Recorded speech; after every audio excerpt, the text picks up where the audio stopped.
حدیث میں آیا ہے کہ ایک انسان اللہ کے ہاں جب پیش ہوگا تو جو تحفہ یا ہدیہ وہ خدا کی خدمت میں پیش کر سکے گا وہ کوئی بھی ہدیہ اس شے سے بڑھ کر نہیں ہو سکتا کہ جو خود اسی کی ذات سے صادر ہوا ہے، اسی کو کلام کی اس کی خدمت میں پیش کرے تو یہی اس کے لیے سب سے بڑا تحفہ ہے۔ اس لیے یہ آتا بھی ہے کہ اللہ تعالیٰ میدان حشر میں فرمائے گا جو قرآن مجید کے پڑھنے والے، حقیقی معنی میں پڑھنے والے، ان سے کہا جائے گا کہ تم پڑھتے چلے جاؤ اور تمہارا آخری مقام، تمہارے درجات بلند ہوتے چلے جائیں گے، آخری آیت جو تم پڑھو گے اسی کے مطابق تمہارا درجہ بلند ہوگا۔ اس اعتبار سے سورہ رحمان میں ہے الرحمن علم القرآن، رحمان کی رحمانیت کا مظہر اتم قرآن ہے، اس کی رحمت کا سب سے بڑا مظہر قرآن ہے۔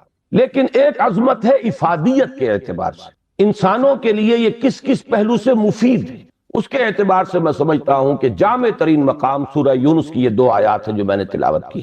یا ایھا الناس، اے لوگو، قد جاءتکم موعظۃ من ربکم وشفاء لما فی الصدور وہدی ورحمۃ للمؤمنین۔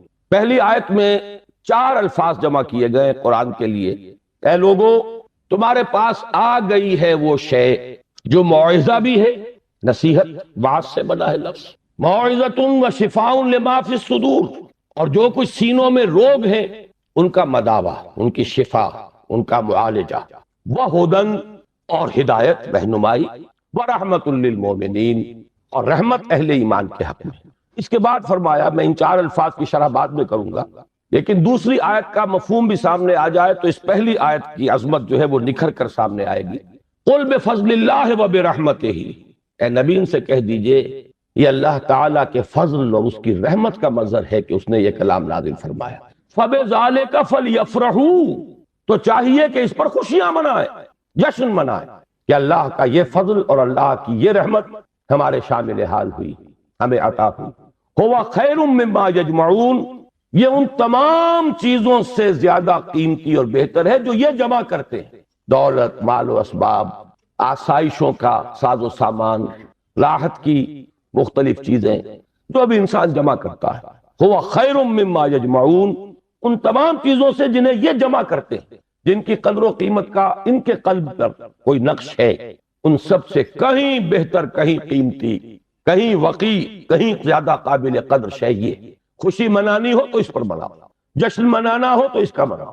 اب آئیے پلٹ کر ان 4 الفاظ کے اندر ایک بڑا گہرا معنوی ربط ہے۔ عام طور پر آپ دیکھتے ہیں قرآن مجید اپنے لیے ایک ہی لفظ استعمال کرتا ہے، ہدن، الف لام میم ذالک الکتاب لا ریب فیہ ہدی للمتقین۔ اصل شے ہدایت، رہنمائی۔ ابھی رمضان مبارک کی آمد ہے، اس کا جو ذکر ہے سورہ بقرہ ہی میں، شہر رمضان الذی انزل فیہ القرآن ہدی للناس وبینات من الہدی والفرقان۔ لفظ ہدایت کو 2 مرتبہ ایک ہی آیت میں دہرایا، لوگوں کے لیے ہدایت و رہنمائی، اور ہدایت بھی بالکل روشن، مبرہن، بینات، ایج پیچ نہیں، کوئی معمے حل نہیں کرائے گئے، کوئی منطق کی پیچیدگیوں میں نہیں الجھایا گیا۔ تو اصل تو ہے ہدایت اور رہنمائی، لیکن یہ مقام اس اعتبار سے بڑا منفرد ہے کہ اس سے پہلے 2 الفاظ لائے گئے، اس کی حکمت کی طرف متوجہ کر رہا ہوں۔ جیسے چونکہ میں بھی کبھی طبیب تھا، ڈاکٹر تھا، اس حوالے سے یہاں کئی میرے سابق، میرے اعتبار سے ہم پیشہ حضرات یہاں موجود ہیں، انہیں معلوم ہے کہ اعلیٰ سے اعلیٰ دوا ہو، جذب ہو جسم میں، تبھی تو مفید ہوگی۔ بڑی سے بڑی بات، اعلیٰ سے اعلیٰ کلام، عمدہ سے عمدہ ہدایت، بہترین سے بہترین حکمت، اگر دل سخت ہو گیا تو مرد ناداں پر کلام نرم و نازک بے اثر۔ پھول کی پتی سے کٹ سکتا ہے ہیرے کا جگر، مرد ناداں پر کلام نرم و نازک بے اثر۔ یہ دل کی سختی، جسے قرآن کہیں کہتا ہے رین، کلا بل ران علی قلوبہم، ان کے دلوں پر زنگ لگ چکا۔ حدیث میں بھی آیا ہے ان ھذہ القلوب لتصدع، ان دلوں کے اوپر زنگ آ جاتا ہے، کما یصدع الحدید اذا اصابہ الماء، جیسے کہ لوہا جو ہے زنگ آلود ہو جاتا ہے جب پانی اس پر پڑے۔ کہیں کہا گیا کہ دل پر سختی آ جاتی ہے، اور انسانی دل پر جب سختی آ جائے، قرآن مجید میں سورہ بقرہ ہی میں وہ تمثیل ہے رونگٹے کھڑی کر دینے والی، کہ جب انسان کے دل میں سختی پیدا ہو جائے تو کوئی شے دنیا کی اتنی سخت نہیں ہوتی جتنا کہ انسان کا دل سخت ہو جاتا ہے۔ ثم قست قلوبکم فہی کالحجارۃ او اشد قسوۃ فإن من الحجارۃ لما یشقق فیخرج منہ الماء وَإِنَّ مِنْهَا لَمَا يَهْبِطُ مِنْ خَشْيَةِ اللَّهِ. مجھے صحیح الفاظ اس وقت یاد نہیں ہے، لیکن یہ کہ تمثیل یہ ہے، بنی اسرائیل سے خطاب کر کے کہا جا رہا ہے، مذہبی لوگ، کہ تمہارے دل اس کے بعد سخت ہو گئے، اور ایسے سخت کہ پتھروں سے بھی زیادہ سخت. پتھروں میں تو وہ بھی ہے جو شک ہو جاتے ہیں، پانی نکل آتا ہے، چشمہ پھوٹ بہتا ہے، ان میں وہ بھی ہیں جو اللہ کی خشیت سے گر پڑتے ہیں. لیکن انسان کے دل پر اگر یہ سختی آ جائے تو اب پہلی ضرورت ہے دل کو نرم کرنے، اور اس دل کو نرم کرنے کے لیے ضرورت ہے وعظ کی. وہ وعظ کے جو آج ہمارے ہاں بڑی ہی تحقیر والی بات بن گئی ہے. وعظ ہو رہا ہے، یعنی وعظ کوئی عمدہ شے نہیں ہوتی، وعظ کوئی اعلیٰ شے نہیں ہے، کوئی عقلی باتیں ہو، کوئی ریشنل اپروچ ہو، کوئی منطقی بات ہو. وعظ کے بارے میں تو بڑے ہی ایک استحقار کے انداز میں کہا جائے یہ وعظ فرمانا. حالانکہ واقعہ یہ ہے کہ وعظ کی بڑی ضرورت ہے. دل نرم ہوگا تبھی وہ جذب ہوگا، کلام اس میں داخل ہوگا. آپ کو معلوم ہے وہ زمین جس کے اوپر کتا جاتا ہے سخت، کتنی بارش برس جائے وہ پانی ادھر ادھر چلا جائے گا، جذب ہوگا ہی نہیں، لہذا اس کی کوئی. تو سب سے پہلی شے ہے دل کو نرم کرنے. ایک حدیث میں اس کا نقشہ کھینچا گیا ہے کہ ایک مرتبہ حضور نے وعظ فرمایا، خطبہ دیا، جس کے بارے میں الفاظ آتے ہیں کہ جس سے دل لرز اٹھے اور آنکھوں سے آنسوؤں کے چشمے جاری ہو. صحابہ نے عرض کیا کہ حضور معلوم ہوتا ہے کہ یہ تو کوئی آپ جیسے کہ یہ کلام آپ کا جیسے کسی کو ودا کیا جا رہا ہو، رخصت کیا جا رہا ہو، کوئی ایسی بات ہے تو مزید وصیت فرمائیے، مزید نصیحت فرمائیے. تو وعظ کی اپنی جگہ بڑی اہمیت ہے. وعظ قابل حقارت شے نہیں ہے. انسان میں عقل ہی نہیں ہے، جذبات بھی ہیں. جذبات کو خود ایک غذا کی ضرورت ہے، بلکہ انسانوں کی عظیم اکثریت جذبات ہی کی راہ سے اپروچ کی جا سکتی ہے. وہ ایک بڑی ہی مائنیوٹ مائنورٹی ہوتی ہے جنہیں آپ انٹلیکچوئلز کہیں، انہیں تو واقعتاً ان کی مجبوری بھی ہے کہ ان پر وعظ اثر انداز نہیں ہوتا. ان کے لیے ضرورت ہے برہان کی، دلیل کی، استدلال کی، منطق کی. لیکن عظیم اکثریت انسانوں کی اس کے اندر جذبات اور اس جذبے کو اپیل کرنے والی شے. اب مجھے یاد آ گئی بات، حضرت عمر رضی اللہ تعالیٰ عنہ، ان کو موم کرنے والی شے کیا تھی؟ کتنے سخت انسان. آخری فیصلہ یہ ہے کہ دیکھا جائے گا جو کچھ ہو رہا ہے، یہ دارالندوہ میں بیٹھے ہوئے لوگ طے نہیں کر پائیں گے، یہ سوچتے ہی رہ جائیں گے، اور محمد کا جادو چلتا جا رہا ہے. یہ در حقیقت چونکہ ایک ٹرائبل معاشرہ تھا، اس کا بیک گراؤنڈ سمجھ لیجئے. چونکہ حضور صلی اللہ علیہ وسلم کا ساتھ دے رہے تھے آپ کے چچا Abu Talib, and he was the head of the clan. Tribe تو تھا قریش، یہ قبیلہ تھا، اس میں کلینز تھے، جیسے وٹوؤں میں مانے کے، لالے کے، شامت کے. اب یہ چھوٹے چھوٹے گھرانے تقسیم ہوتے چلے جاتے ہیں، اور ہر اس خاندان کا ایک سربراہ. اگر اس کے کسی فرد کے خلاف اقدام کیا جائے تو پورے خاندان کو گویا کہ چیلنج کیا گیا. اور ابو طالب حضور کا ساتھ چھوڑنے کو تیار نہیں تھے. لہذا قریش کے راستے میں سب سے بڑی رکاوٹ یہ تھی کہ ہم اگر محمد کے خلاف صلی اللہ علیہ وسلم کو اقدام کریں تو ان فائٹنگ شروع ہو جائے گی قریش. اور اتنی عقل انہیں بھی تھی کہ a house divided amongst itself cannot stand. پورے عرب میں جو ان کا مقام تھا، جو دبدبہ تھا، جو انہیں حیثیت حاصل تھی، اگر آپس میں لڑ پڑیں گے تو ختم. یہ چیز تھی جو مصلحت کے تحت روک رہی تھی قریش کو حضور کے خلاف کوئی فیصلہ کل قدم وہ اٹھا نہیں پا رہے. لیکن حضرت عمر نے فیصلہ کر لیا کہ کم وقت میں اب جو ہوگا دیکھا جائے گا. میں اب ایک دفعہ تو یہ جھگڑا چکا کے آیا. تلوار لے کے نکلے، راستے میں ایک صاحب مل گئے کہ جو ایمان لا چکے تھے. انہوں نے تیور دیکھے، عمر ابن الخطاب جس بات کا فیصلہ کر لے کر گزرنے والا، بڑی حکمت سے ڈائیورٹ کیا. کہاں چلے؟ بس میں اب قصہ چکانے جا رہا ہوں، یہ روز کی کل جو ہے اب ختم ہونی چاہیے. انہوں نے جو تیور دیکھے، فرمایا کہ تمہاری تو اپنی بہن ایمان لے آئی، تمہارے بہنوئی ایمان لے آئے. اب وہ جو جلال اور غضب اس کا میں اور آپ اندازہ نہیں کر سکتے جس کے ساتھ وہ گئے ہیں اپنی بہن کے گھر، اور جس طرح مارا پیٹا ہے بہنوئی کو بھی حضرت سعید ابن زید رضی اللہ تعالی عنہ اور فاطمہ بنت خطاب حضرت عمر کی ہمشیرہ. ایک جملہ نکلا ہے بہن کی زبان سے، لہو لہان ہو گئی ہے بہن اور بہنوئی بھی. عمر چاہے تم ہمیں ہلاک کر دو لیکن اب اس دین کو ہم چھوڑنے والے نہیں. ایک جملہ ہے، موم کی طرح پگھل کر رہ گیا عمر. اس میں کوئی انٹلیکچوئل اپیل تو نہیں تھی، کوئی دلیل تو نہیں تھی، کوئی منطقی اپروچ نہیں تھی، کچھ بھی نہیں. تو معلوم ہوا کہ انسان کے اندر، عمر جیسے شخص کے اندر بھی جذبات ہیں. تو معلوم یہ ہوا کہ انسانوں کی ایک عظیم اکثریت ہے جس کو جب تک کہ یہ اوپر کا کرسٹ نہ اترے گا، لاکھ موتی بکھیرتے رہیے. مرد ناداں پر کلام نرم و نازک بے اثر، تو سب سے پہلی یہ ضرورت ہے دل کے اس کرسٹ کو نرم کرنے کی، تاکہ جذب تو ہو، دوا اندر اترے تو صحیح۔ کیوں بجان در رفت جان دیگر شبد، جب جان کے اندر اتر جائے گی یہ شے تب تو انقلاب آ جائے گا، لیکن اترے تو صحیح۔ اس کے لیے اس کرسٹ کو توڑنا ضروری ہے۔ لہذا پہلی شان قرآن حکیم کی اس آیت میں آئی موعظۃ۔ یہ دوسری بات ہے کہ ہم نے وعظ کے اعتبار سے بھی وہ ناقدری کی ہے قرآن کی کہ اس کو وعظ کے میدان سے بھی نکال دیا گیا تھا، اور آج کی بات نہیں، آج تو خیر وعظ ہی کو گالی بنا دیا گیا، لیکن بہت عرصے پہلے وعظ بھی ہوتے تھے تو وہ مثنوی مولانا روم سے ہوتی تھی۔ علامہ اقبال نے جو مرثیہ کہا ہے، واعظ دستاں زنو افسانہ بند، معنی او پست و حرف او بلند، از ضعیف و شاذ و مرسل کارے ہو، از خطیب و دیلمی گفتارے ہو۔ وعظ ہوتے تھے بڑی ہی کمزور حدیثوں کے بل پر، بڑی ہی بے سرو پا روایات اور حکایات کے بل پر، یا اشعار کے بل پر، قرآن کے بل پر۔ حالانکہ سب سے بڑا موعظہ، وعظ، نصیحت۔ تو پہلا لفظ یہ ہے، اب آگے چلیے، شفاء لما فی الصدور، اندر جذب ہوگا تو اب اندر کی جو بیماریاں ہیں، جو روگ ہیں، ان کا ازالہ ہوگا۔ یہ کون سے بیماریاں ہیں؟ کہنے کو تو ایک کے اندر ہاتھی کے پاؤں میں سب کے پاؤں، حب دنیا، یہ سب سے بڑا روگ ہے۔ اس کا سب سے بڑا مظہر حب مال، الہاکم التکاثر حتی زرتم المقابر۔ ایک اور مظہر حب جاہ، اقتدار کی حوث، میرا ڈنکا بج رہا ہو، شہرت کی طلب۔ یہ ہے وہ تمام روگ۔ ان روگوں کا علاج قرآن ہے، شفاء لما فی الصدور۔ اچھی طرح سمجھ لیجئے، یہ روگ نہ نکلیں گے تو قرآن کو بھی انسان کاروبار بنائے گا۔ علم را برتن زنی مارے بود، وہی علم ہے کہ جو انسان کو سانپ کی طرح ڈسے گا، یارے بود نہیں ہوگا وہ جب تک کہ اندر سے یہ روگ نہ نکلے ہوئے۔ اس کو بھی حصول دولت کا ذریعہ بنائے گا، اس کو بھی شہرت کے حصول کا ذریعہ بنائے گا، اسے بھی اقتدار ایس سچ نہیں، قرب اقتدار کا ذریعہ بنائے گا۔ قریب تو پہنچے، بنا ہے شاہ کا مصاحب، پھرے ہے اتراتا، کہیں تو موقع ملے۔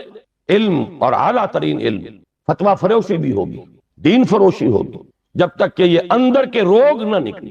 لہذا دوسرا مرحلہ اس اصل کام سے پہلے ہدن، ہدایت تو تب ہوگی جبکہ پہلے یہ جذب ہو کر اندر کے گند نکالے، ان کا ازالہ کرے۔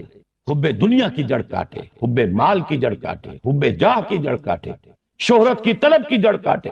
اگر یہ جڑیں رہ گئیں تو یہ علم، جیسا کہ میں نے عرض کیا، مفید نہیں، الٹا مضر ہوگا، یہ اسی دنیا کے کمانے کا ذریعہ بن جائے۔ اس کے بعد اگر یہ ازالہ ہو گیا، یہ تنقیہ ہو گیا، اب ہے ہدی و رحمت للمؤمنین۔ اب یہ ہدایت ہے، اور ہدایت یہ ہے ایک ٹوٹل ہیومن پرسنالٹی کے لیے ہدایت، اس کے فکر کے لیے بھی ہدایت ہے، اس کے لیے ایک نظام زندگی کے اعتبار سے بھی ہدایت ہے، اس کے لیے انفرادی لائے عمل کے اعتبار سے بھی ہدایت ہے، مکمل انسان کی ہدایت ہر سطح پر، ہر لیول۔ اب یہ ہدایت مفید ہوگی، یہی وجہ میں نے عرض کیا تھا کہ باقی سب جگہ آپ کو ہدایت کا لفظ ملتا ہے، لیکن یہاں یا ایھا الناس قد جاءتکم موعظۃ من ربکم وشفاء لما فی الصدور وہدی ورحمۃ للمؤمنین۔ اب یہ ہدایت مفید ہوگی، اور یہ ہدایت اب رحمت کا ذریعہ بنے گی، دنیا میں ہدایت، آخرت میں رحمت۔ یہ چار الفاظ ہیں جو یہاں جمع کیے گئے، اور اس کے بعد فرمایا قل بفضل اللہ وبرحمتہ، اے نبی ان سے کہہ دیجئے یہ اللہ کے فضل، اس کے کرم، اس کی جود و سخا، اس کی رحمت، صرف رحمت نہیں، اس کی رحمانیت کا مظہر اتم۔ فبذالک فلیفرحوا، فرح کا لفظ عام طور پر اچھے سینس میں نہیں آیا ہے۔ فرح ایسی کیفیت کو کہتے ہیں جب کہ انسان کسی شے پر خوشی سے پھولا نہ سما رہا۔ یہ فے سے شروع ہونے والے اکثر الفاظ جو ہیں وہ پھٹنے اور پھاڑنے کے مفہوم میں آتے ہیں۔ فرق، فلق، یہ تمام الفاظ جو ہیں، فرح، آدمی خوشی سے پڑ رہا، جامے سے باہر ہو رہا، پھولے نہیں سما رہا، اس لیے یہ اچھے سینس میں نہیں آتا۔ لیکن یہاں فرمایا اگر خوشیاں منانی ہی ہے، اترانا ہی ہے، بنا ہے شاہ کا مصاحب، پھرے ہے اتراتا، اترانا ہے تو اس پر اتراؤ، جشن منانا ہو تو اس کا مناؤ، خوشیاں منانی ہو تو اس پر مناؤ۔ قل بفضل اللہ وبرحمتہ فبذالک فلیفرحوا هو خیر مما یجمعون۔ ایک بات رہ گئی ہے بیچ میں، اشارہ کر دوں، میں نے جیسا کہ عرض کیا تھا موعظہ کے اعتبار سے بھی ہم نے قرآن کو، اب کیا کہوں، لفظ تو بہت سخت آ رہا تھا لیکن قرآن مجید کے خیال سے رک گیا، کم سے کم یہ کہ متروک تو کر ہی دیا۔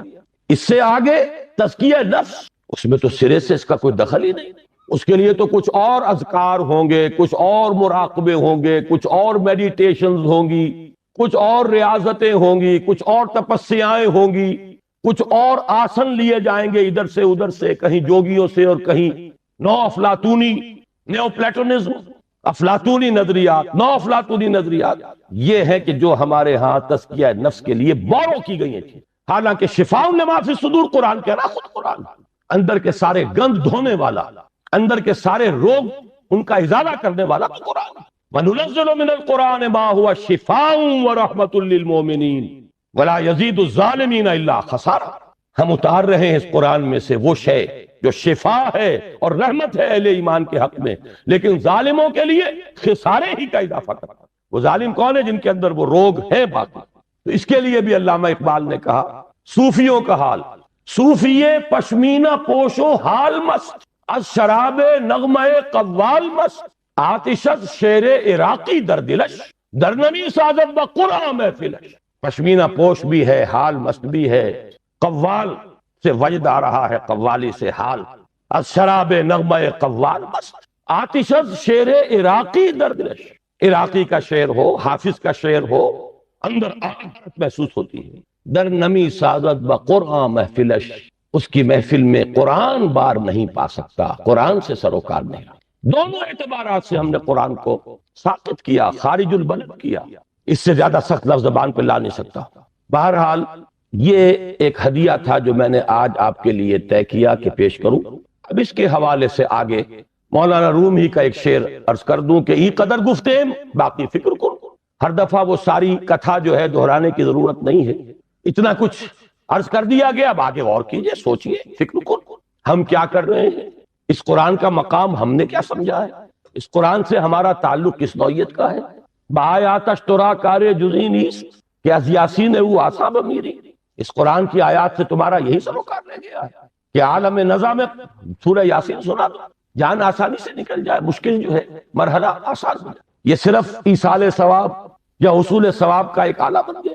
کیا کر رہے ہیں اس قرآن کے ساتھ، اس کی قدر و قیمت کا کیا اندازہ ہم نے کیا۔ بہرحال جو بھی ربع صدی لگائی ہے آپ کے شہر لاہور میں، سن 65 میں منتقل ہوا تھا، یہاں 90 آ گیا، اب تو ربع صدی میں تو کوئی کمی نہیں رہی۔ اور پہلی جو 2 تقریریں کی تھی مسلمانوں پر قرآن مجید کے حقوق، سوچو صدر ایوب کا دور تھا، وہ جشن منایا گیا تھا، 1400 سالہ جشن نزول قرآن، اور وہ بھی اصل میں ایک بڑی یوں سمجھیے کہ ہوشیاری کا کام تھا۔ بہت قسم کے جشن منتے تھے، جشن مہران، جشن فلاں، رقص و موسیقی، تو انہوں نے سوچا کہ مولویوں کو بھی رشوت کے طور پر ایک جشن دے دو، الاٹ۔ 1400 سال ہو گئے، لہذا قرآن کو سونے کے تار سے لکھو، ایک تو یہ کام، اور دوسرے یہ کہ قرات کی محفل منعقد کرو، یہ جشن تھا۔ اس کے حوالے سے میں نے بات کی تھی کہ ہوش میں آؤ، قرآن اس لیے نازل نہیں ہوا جب یہ موعظہ تھا، جب یہ شفاء لما فی الصدور تھا، جب یہ ہدی للناس تھا، جبکہ یہ موجب رحمت تھا۔ پورا قرآن بھی لوگوں کے پاس نہیں تھا، کہیں پرزوں پہ لکھی ہوئی صورتیں، کہیں اونٹ کے شانے کی ہڈی پر سکیپولا پر لکھی ہوئی کوئی صورت، شاذ کسی کو کاغذ دستیاب ہوتا تھا، کہیں مابین الدفتین تو قرآن تھا ہی نہیں، وہ تو حضرت ابوبکر نے کیا ہے، حضور کے زمانے میں تو نہیں تھا، سینوں میں جمع ہو گیا تھا۔ سونے کے تار سے کیا سوال، تانبے کے تار سے لکھا ہوا بھی نہیں تھا، کاغذ پر چھپا ہوا تھا ہی نہیں، لیکن قرآن تھا، سینوں میں تھا۔ بل هو آیات بینات فی صدور الذین اوتوا العلم، سینوں میں تھا۔ اس قرآن نے انقلاب برپا کیا۔ آج ہم 1,000 روپے کا نسخہ جو ہے خرید کر بچیوں کو جہیز میں دیتے ہیں، لیکن یہ کہ وہ قرآن حقیقت میں نہیں ہے۔ لا یبقى من الاسلام الا اسمہ ولا یبقى من القرآن الا رسمہ، رسم الخط ہے تو دوڑ پیچھے کی طرف ہے گردش ایام تو، ضرورت ہے لوٹنے کی قرآن کی طرف۔ اس لوٹنے کے لیے اپنی جگہ پر خود بھی آدمی طے کرے، جو کمی ہے۔ اگر قرآن مجید آپ نے ناظرہ بھی نہیں پڑھا ہے تو شرمائیے نہیں، اس کمی کی تلافی اب کیجیے۔ اور میں کہا کرتا ہوں کہ حضور کی بسم اللہ ہوئی تھی 40 برس کی عمر میں، جب قرآن کی پہلی آیت نازل ہوئی ہے اور حکم ہوا اقرا، آپ نے یہ کہا تھا ما انا بقاری، میں تو پڑھنے والا نہیں ہوں، پڑھا ہوا نہیں۔ 40 برس کی عمر تھی تب قرآن پڑھنا شروع کیا۔ اٹس نیور ٹو لیٹ، قرآن پڑھیے، قرآن سمجھیے، قرآن پر عمل کیجیے۔ اگر اللہ نے آپ کو فہم کی ایک بلند تر سطح پر، ہائر لیول آف کانشسنس پر فائز کیا ہے، اسی لیول کے قرآن کو پڑھیے۔ یہ قرآن نہیں ہے، اس میں ہزاروں قرآن، ہر شعور کی سطح کا ایک قرآن اس میں علیحدہ موجود ہے، اور ہر دور کی علمی سطح پر اس کے افق پر ایک خورشید تازہ کے مانند یہ قرآن طلوع ہوگا۔ لیکن ضرورت ہے اس میں لگنے کی، کھپنے کی، اس میں ڈوبنے کی، اس میں غوطہ زنی کی۔ قرآن میں ہو غوطہ زن اے مرد مسلمان، اس سے ذرا آگے بڑھیے۔ اللہ نے دولت دی ہے، لگائیے اس کام میں، اور اللہ نے اولاد دی ہے جو سب سے بڑا ایسٹ ہے انسان کا، جو اصل صدقہ جاریہ ہے، تو لگائیے اس کام میں۔ ابھی میرے ایک بڑے عزیز دوست، بڑی قدر ہے میری نگاہ میں ان کی، ایئر فورس میں بڑے اونچے مقام پر ہے، وہ فرما رہے تھے کہ میں نے اپنے بعض عزیزوں سے یہ کہا کہ قرآن کالج میں بچوں کو داخل کرا، لیکن معلوم ہوا کہ آپ کے ہاں تو وہ اردو میڈیم ہے، اب اونچی سوسائٹی وہ تو اردو میڈیم میں اپنے بچے کو نہیں بھیجے گی، آپ کوشش کریں۔ میں نے کہا کہ ٹھیک ہے، سوچیں گے اس پہ۔ بات سمجھ لیجئے کہ قرآن کالج آپ کے معاشرے کی ان ضرورتوں کو پورا کرنے کے لیے نہیں، قرآن کالج ان دیوانوں کے لیے ہے جو طے کر لیں کہ ہمارا مطلوب و مقصود دنیا نہیں آخرت، اور اولاد کو لگانا ہے اس لیے کہ وہ قرآن کی ٹارچ ہاتھ میں لے کر دنیا کے لیے رہنمائی کا اثر انجام دے۔ دنیاوی کیریئرز ہی اگر چاہیے اولاد کے لیے تو کوئی کمی نہیں ہے، چیفز کالج بھی ہے، اور 5-5 10 ہزار مہینے کسے دے کر بھی آپ اپنے بچوں کو پڑھوا سکتے ہیں۔ لیکن ہمیں تو ایسے دیوانے چاہیے جو طے کر لیں کہ کرنا یہ ہے، اس کا ہے اصل کام، کمی اس کی ہے۔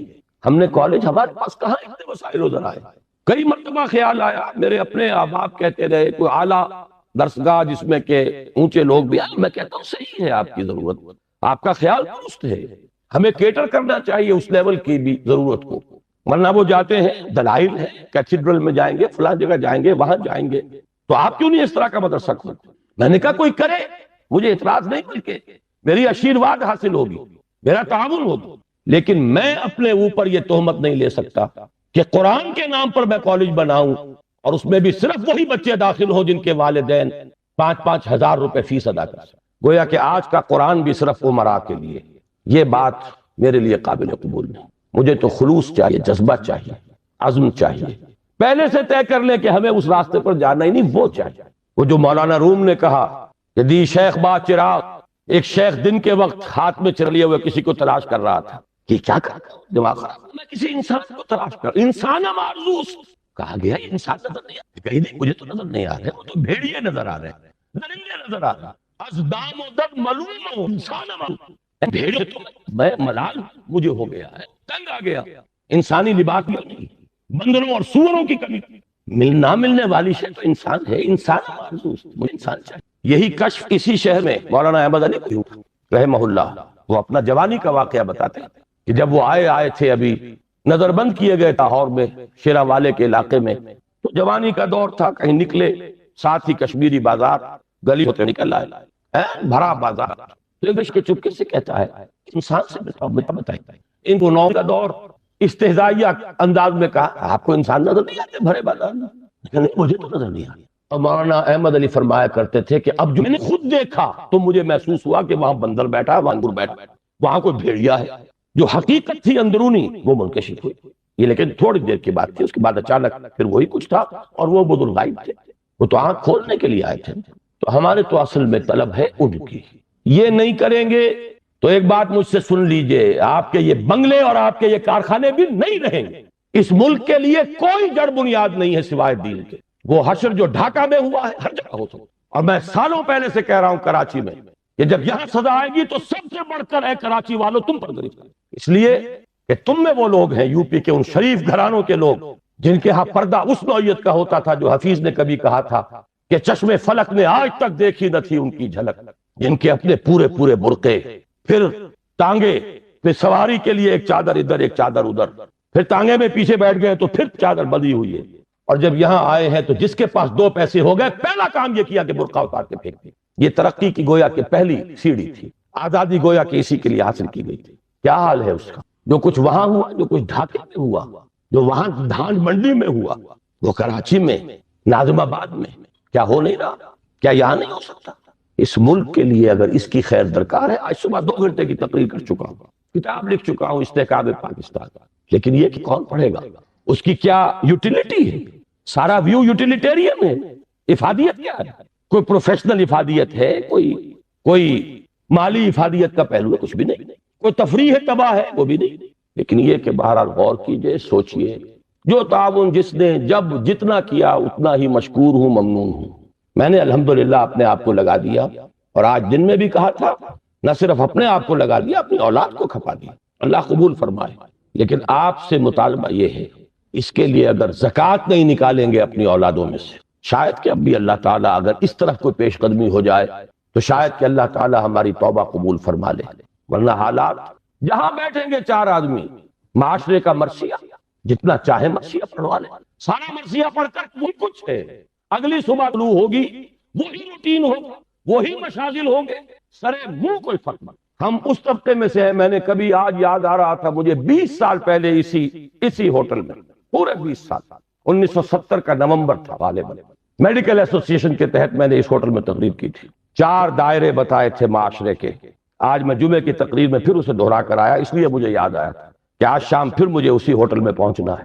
4 کنسنٹرک سرکلز، چھوٹا سا دائرہ جس میں 2% آدمی ہیں، بڑا دائرہ جس مزید 3%، 5% آدمی، اور ذرا دائرہ اس میں کچھ 8% آدمی ہمارے معاشرے کے، اور وہ آگے بڑا دائرہ جس میں 85% آدمی۔ اس 85% کا تو حال یہ ہے کہ دین سے کوئی تعلق سرے سے نہیں ہے، جس کو عملی تعلق کہا جائے، اس لیے کہ اس کا فٹ رول اللہ اور اس کا رسول جو دیں گے اسی سے ناپا جائے گا، اس کا یارڈ سے ہوگا۔ کتنی فیصد آبادی آپ کی 5 وقتہ نماز کی پابند؟ الفرق بین الاسلام والکفر الصلاۃ، جائزہ لے لیجیے۔ دوسرے دائرے میں یہ شاید ایک اعتبار سے بدترین دائرہ ہے، یہ ان لوگوں پر مشتمل ہے جن کا تصور مذہب لمیٹڈ بھی ہے، پرورٹڈ بھی ہے، محدود، مس شدہ۔ ان کا تصور مذہب صرف نماز روزہ، اب اضافہ ہو گیا عمرے اور حج پے بپے، لیکن ہر حرام کاروبار، سود پرویا ہوا کاروبار، جھوٹ، دھوکہ، سچا، جوا، بلیک مارکیٹنگ، سمگلنگ، ہمارے ہاں کا بالعموم کاروباری طبقہ جو مذہبی مزاج کا ہے، اللہ ماشاءاللہ بہت کم ہے جو بچے۔ تیسرے دائرے میں ہیں وہ لوگ جن سے میں اس وقت خاص طور پر مخاطب ہوں، ذہناً وسعت حاصل ہے، جانتے ہیں کہ ہمارا دین ہے، مذہب نہیں ہے، جانتے ہیں اسلام اپنا غلبہ چاہتا ہے، چاہتے ہیں کہ وہ آ جائے لوٹ کر وہی عالم، وہی اسلام کے غلبے کا دور، خلافت راشدہ، لیکن خود کچھ کرنے کو تیار، کوئی اور کر دے، ڈرائنگ روموں میں بیٹھ کر برسے لے۔ ابو رانا ہم نے بھی ابھی کھایا، یہ میں نے بھی آپ کے ساتھ کھایا، اس کا کچھ رنج اور غم کا اظہار ہو جائے، خود کچھ نہیں کرے، اپنا دھندا، اپنا کاروبار، اپنا کارخانہ، اپنا پیشہ، ساری توانائی، ساری طاقت، ساری قوت کار اس کے لیے ریزرو، آگے رہ جائے 2 مجھ جیسے کچھ سرفرے، ان کا حال یہ ہے کہ آپس کے اختلافات کی وجہ سے غیر مؤثر۔ یہ ہے ہمارے معاشرے کی حالت۔ تو کیا ہوگا، کیا ہو رہا ہے؟ میں نے آج کہی بات، جو حضرات نہیں تھے وہ سن لیں۔ ہماری گراوٹ کا یہ عالم ہے، ایک میں نے ووٹنگ آف لنڈن کے ایڈیٹر کا تذکرہ کیا کہ ہماری جب 40ویں سالگرہ تھی یوم آزادی کی، 41واں یوم استقلال میں تھے، ایڈیٹوریل ٹائمز آف لنڈن کے ایڈیٹر نے، جو اب ہے، اس نے کہا کہ مجھ سے پہلے جو صاحب 40 برس پہلے اس کرسی پر بیٹھے تھے، 14 اگست 1947 کو انہوں نے یہ اداریہ لکھا تھا کہ آج جو 2 ملک دنیا کے نقشے پر آئے، ان میں سے ایک کا مستقبل بہت کا انتہائی تاریک روشن ہے، پاکستان کا، اس لیے کیا کوئی نسلی امتیازات نہیں ہے، کوئی عقائی تعصبات نہیں ہے، مذہب کی ایک یونیفائنگ فورس موجود ہے، زیادہ مستقبل بڑا روشن ہے پاکستان، جبکہ انڈیا 100 طرح کے اختلافات، مناقشات، صبات، کوئی شے بھی انہیں جوڑنے والی ہے۔ اب موجودہ ایڈیٹر لکھتا ہے کہ میں جب دیکھتا ہوں تو صورت بالکل، پہلی بات اتقوا اللہ حق تقاتہ ولا تموتن الا وانتم مسلمون، میں عرض کر چکا ہوں اس کا براہ راست تعلق ایمان کے ساتھ، اس نظریہ حیات کے ساتھ، اس تصور کائنات کے ساتھ ہے، اس فلسفے کے ساتھ ہے، اس ویلٹن شوانگ کے ساتھ ہے، وہ ہے تو تقویٰ ہوگا، فرما برداری ہوگی۔ اب جو یہ جیسے میں مثال دیا کرتا ہوں کہ ایک فصیل ہے، اینٹوں سے بنی ہے، فصیل کی قوت کا دار و مدار، استحکام کا دار و مدار 2 چیزوں پر ہے، ہر اینٹ پکی ہو، پختہ ہو، کچی اینٹ نہ کہیں لگ گئی ہو، جہاں کچی اینٹ لگے گی وہیں اندیشے کی جگہ بن گئی، پوٹینشیل ڈینجر کا مقام ہے، پوٹینشیل ویکنس ہے۔ پھر یہ کہ ان کو جوڑنے والا مسئلہ وہ مضبوط ہو، سیمنٹ سبسٹنس، چونا ہے، گارا ہے، سیمنٹ ہے، مضبوط ہو، مارٹر مضبوط ہو۔ تو ایک تو ہے ایک فصیل، ایک بردہ مومن، اتقوا اللہ حق تقاتہ ولا تموتن الا وانتم مسلمون۔ اب ان کو جوڑنا ہے، جوڑے گی کیا چیز؟ جو فکر میں ہم آہنگی پیدا کرے، وہ چیز واعتصموا بحبل اللہ جمیعا ولا تفرقوا، اللہ کی رسی کو مضبوطی کے ساتھ مل جل کر تھام لو، اس سے چمٹ جاؤ، تفرقے میں نہ پڑو۔ یہ قرآن ہے جو جوڑے گا۔ بہت ہی عمدہ الفاظ میں علامہ اقبال نے کہا ہے، ماں ہما خاکو دلے آگاؤس از یک آئینی مسلمان زندہ است۔ دونوں اشعار سن لیجئے۔ مسلمان کی زندگی جو ہے ایک آئین کے بدولت ہے۔ پیکر ملت سے قرآن زندہ است، ملت کا یہ جسد جو ہے اس میں حیات روح جو ہے وہ قرآن سے۔ ماں ہما خاکو دلے آگاؤس اعتصامش کن کہ حبل اللہ اوس۔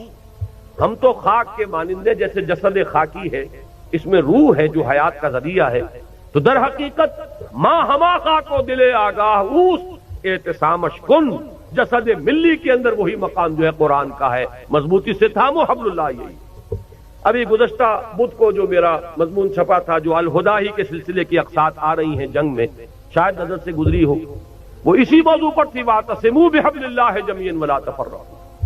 اس کو مضبوطی سے تھامیں گے، اس سے جڑیں گے، اس سے فکری ہم آہنگی پیدا ہوگی، اس کے ساتھ اتحاد فکر و نظر وجود میں آئے گا۔ یہ ہے وہ مورٹر، یہ ہے جوڑنے والی شے، جیسا کہ فرمایا ہے حضور صلی اللہ علیہ وسلم نے، القرآن حبل اللہ الممدود من السماء الى الارض، آسمان سے زمین تک تنی ہوئی رسی ہے اللہ کی، مضبوطی سے تھامو۔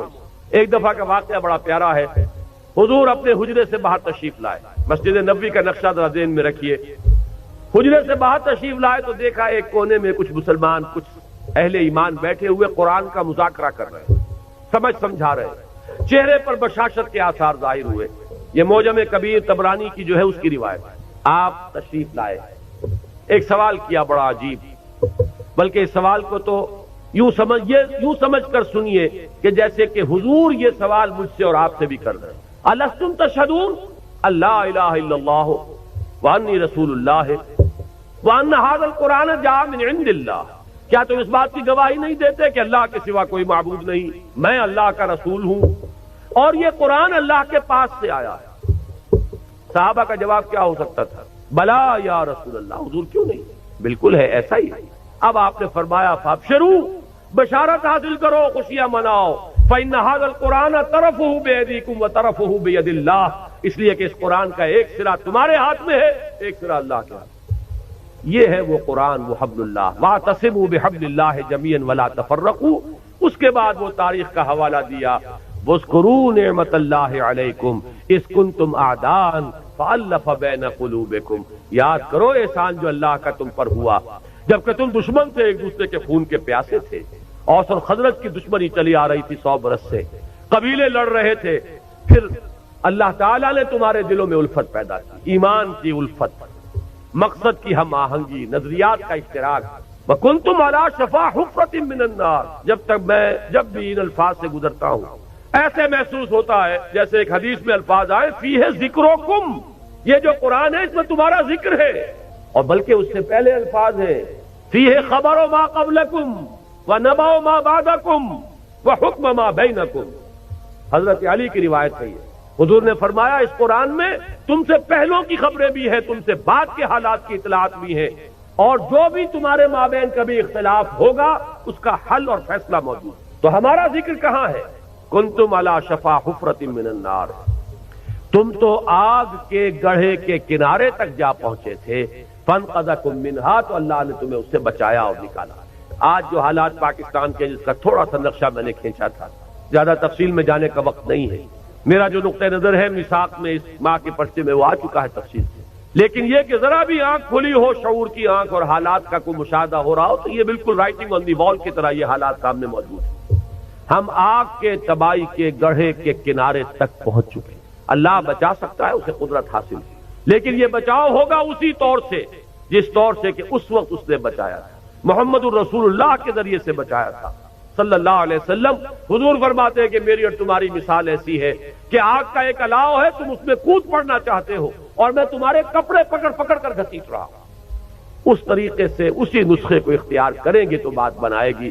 وَاذْكُرُوا نِعْمَةَ اللَّهِ عَلَيْكُمْ إِذْ كُنْتُمْ أَعْدَاءً فَأَلَّفَ بَيْنَ قُلُوبِكُمْ فَأَصْبَحْتُم بِنِعْمَتِهِ إِخْوَانًا وَكُنْتُمْ عَلَىٰ شَفَا حُفْرَةٍ مِّنَ النَّارِ فَأَنقَذَكُم مِّنْهَا، کذالک یبین اللہ آیاتہ لکم آیاتہ لعلکم تہتدون، اس طرح اللہ تمہارے لیے اپنی آیات کی تبیین کر رہا ہے، وضاحت سے بیان کر رہا تاکہ تم ہدایت اخذ کر سکو، راستہ تمہیں نظر آ جائے، اس پر چل سکو۔ آخری آیت میں ہے وہ مقصد کا اشتراک، وَلْتَكُمْ مِنْكُمْ أُمَّةٌ يَدْعُونَ إِلَى الْخَيْرِ وَيَأْمُرُونَ بِالْمَعْرُوفِ وَيَنْهَوْنَ عَنِ الْمُنْكَرِ وَأُولَٰئِكَ هُمُ الْمُفْلِحُونَ۔ اور چاہیے کہ تم سے ایک ایسی جمعیت وجود میں آئے، ایک ایسی امت وجود میں آئے۔ ویسے تو پوری امت کا کام یہی ہونا چاہیے تھا، لیکن اگر امت سو گئی ہو تو ان میں سے جو بیدار ہو جائیں، جو جاگ جائیں، وہ مل جل کر ایک امت ودن امت، پارٹی ودن پارٹی، بڑی امت میں ایک چھوٹی امت کی شکل اختیار کریں، اور ان کے کام صرف تین ہوں۔ عہد کر کے اٹھیے اگر ان باتوں کی سچائی اور صداقت کی دل گواہی دے کہ یہ تین کام ہو جائیں ہمارے مقصد، یدعون الی الخیر ویامرون بالمعروف وینہون عن المنکر، دعوت خیر، بھلائی کی دعوت۔ انشاءاللہ اس بدھ کو جو یہ قسط آ رہی ہے میری، اس میں اسی آیت پر گفتگو ہے، اسی لیے مجھے بڑی سہولت ہے کہ میں اس وقت اشارہ کر کے یہاں سے گزر جاؤں گا کہ آپ ذرا توجہ کے ساتھ اس بدھ کو انشاءاللہ جو آئے گی اس میں کوئی ناغہ نہ ہو جائے، اللہ تعالیٰ کوئی رکاوٹ اس میں اللہ کی طرف سے نہ آ جائے۔ تو اس میں اسی آیت پر اور پھر دو اور قسطیں آئیں گی جو اسی موضوع پر ہیں۔ ایک میں نے مولانا امیر التبلیغ مولانا محمد یوسف دہلوی رحمۃ اللہ علیہ کی ایک تقریر کا اقتباس دیا ہے طویل۔ یہ امت، ایک لفظ استعمال کیا انہوں نے، امت پناہ ہم سے چلا گیا۔ کہتے ہیں ہم امت ہیں، امت ہونے کا وصف ختم ہو چکا۔ وہی بات جو اقبال نے کہی تھی کہ آج کوئی امت محمد یا امت مسلمہ دنیا میں موجود نہیں ہے، جو چیز بالفعل موجود ہے وہ کچھ مسلمان اقوام ہے۔ امت محمد صلی اللہ علیہ وسلم، امت مسلمہ